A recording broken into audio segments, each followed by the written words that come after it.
E aí, cara, a gente tem também uma CPI que os caras estão movendo para falar sobre uma CPI contra o crime organizado, que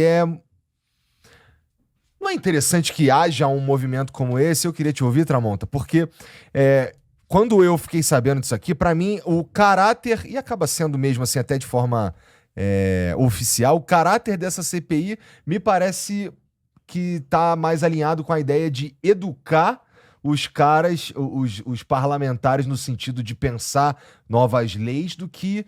Porque, vai investigar, isso fazer. A maior parte do trabalho que a gente, que ouve-se que acontece da CPI, tá mais alinhado com o que faz o MP e com o que faz as polícias, Sim, né? sim. Então a gente pode analisar isso, na melhor das hipóteses, do jeito que eu enxergo, que é um jeito de conscientizar todo mundo, porque assim, não é incomum que os parlamentares tomem decisões sobre coisas que não conhecem, né?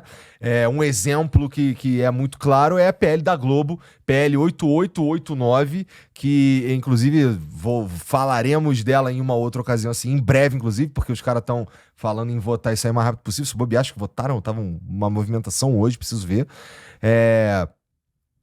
Porra, até me perdi, mané. PL da Globo. PL da Globo. É que a gente tava... Cara, a CPI lá, ela pode ter o caráter de educar os caras sobre o que de fato acontece. Mas não é improvável que haja um sequestro dessa CPI, ou até mesmo tenha sido a verdadeira motivação, uma narrativa política, porque afinal, ano que vem tem eleição, e ano que vem tem eleição para senador também. Tem eleição para senador. E a eleição já está colocada nas ruas, né?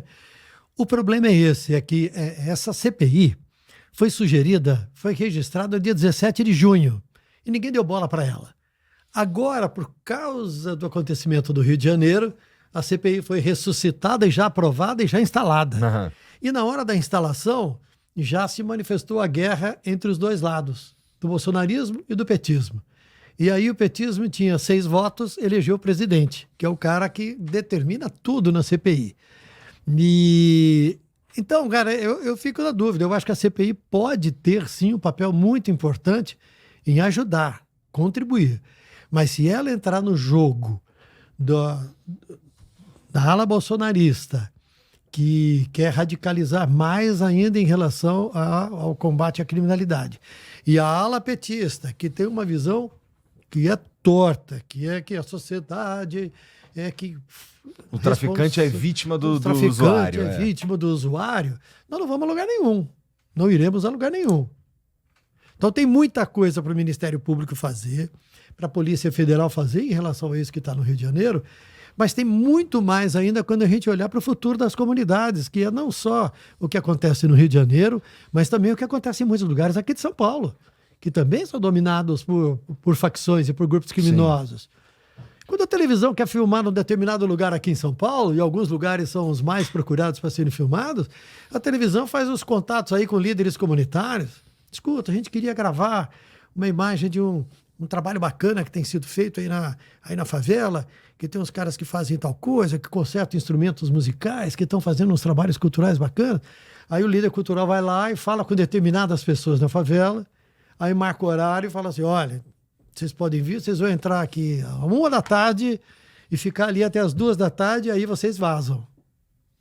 E sai daqui às 14h. E sai daqui, porque eu já soube de equipe que estava gravando e deu o horário, aí parou uma moto ali na porta com 2 caras, o cara fala assim, escuta, 6 e ônibus. Aqui na camisa tá. 6 e ônibus. 6 e ônibus, tá na hora. Então, esse tipo de problema ocorre no Brasil inteiro. Só no Rio Grande do Sul, o Joel estava falando, e isso é um fato, não existe facção criminosa, cara. Não existe PCC, nem Comando Vermelho. É o único estado. O que será que acontece lá? Eu ia até perguntar para ele, acabou no meio de todas as... Perdão, cara. A gente manda para ele no WhatsApp aqui e descobre. Depois a gente descobre. Né? Só no Rio Grande do Sul não tem. E onde não tem PCC, ou não tem o Comando Vermelho, tem a ADA, Amigos dos Amigos, e tem as facções locais, que fazem guerra e disputam espaço e exploram também as comunidades. Então, a CPI pode ser muito importante, sim, se ela deixar de lado a questão ideológica e se os parlamentares, os nobres parlamentares, vossas excelências, assumirem a responsabilidade que têm em relação ao futuro das pessoas e não o futuro próprio por causa da eleição no ano que vem. Pois é.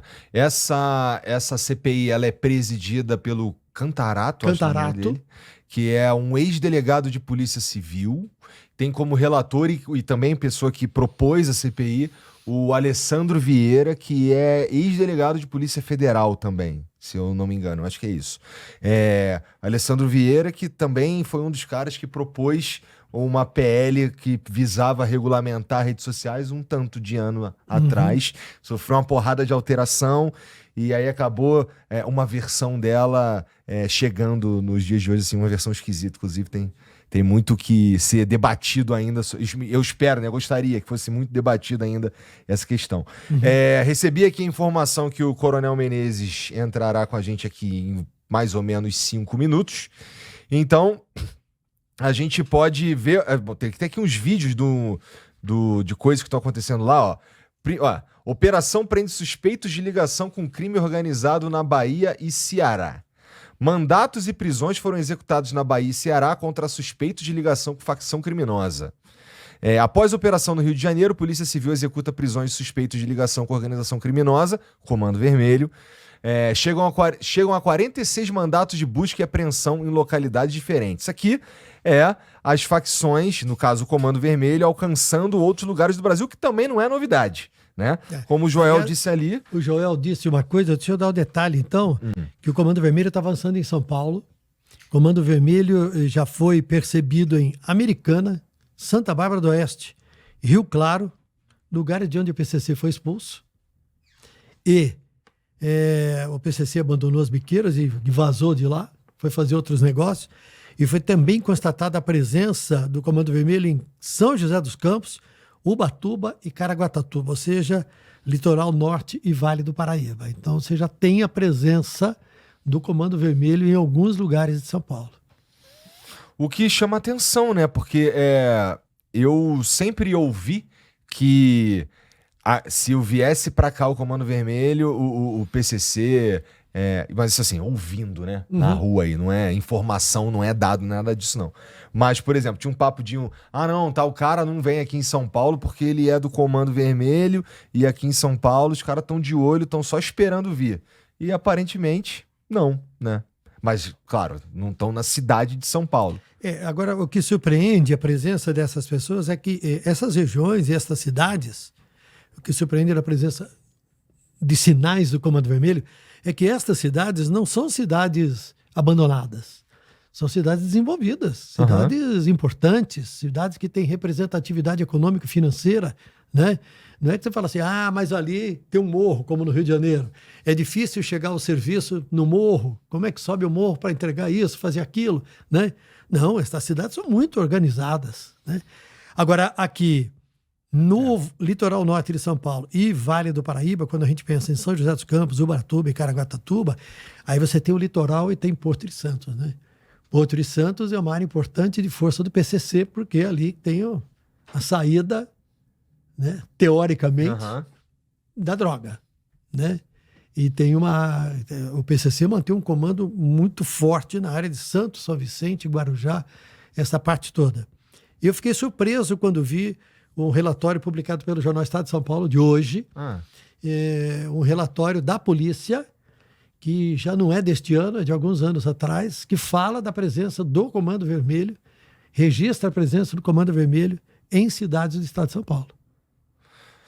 O que é meio, pelo menos pra mim, surpreendente, assim. Não imaginei que fosse acontecer, não imaginei que nem o PCC, nem a polícia de São Paulo fosse, sei lá, deixar acontecer de certa forma. Porque um problema que...